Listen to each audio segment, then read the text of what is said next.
Before President Obama's trip to Kenya, the trending hashtag Kenyans Message to Obama on Twitter included messages urging the U.S. leader to avoid speaking about homosexuality. But Mr. Obama did so anyway. If you look at the history of countries around the world, when you start treating people differently, not because of any harm they're doing anybody, but because they're different, that's the path whereby freedoms begin to erode. And bad things happen.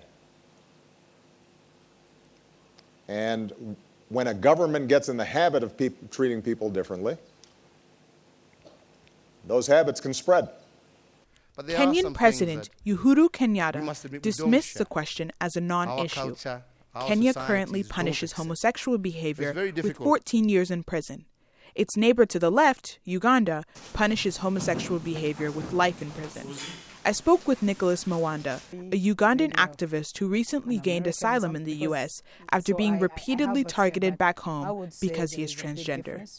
He says he urged African leaders to stop using politics to play, quote, with human lives. So you may play right now, but tomorrow you're actually playing with your life, because tomorrow it will be your son, it will be your daughter. It will be your relative, it will be your mom, it will be your dad. Today you're busy passing a law to, send someone to jail for life. But what if your son came out as a gay person? Would you send them to jail for life? This brings a greater question to the forefront. Will LGBT rights ever be granted across Africa? Eric Scharf, Vice Chair of Center Global at the DC Center for the LGBT Community, has high hopes.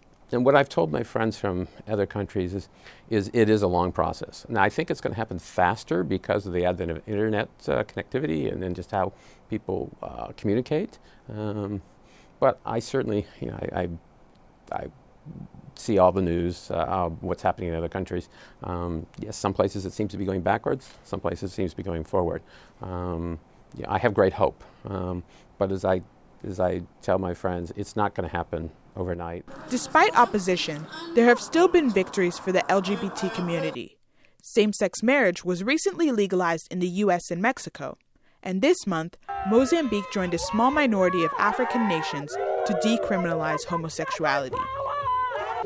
Mengistu for VOA News, Washington.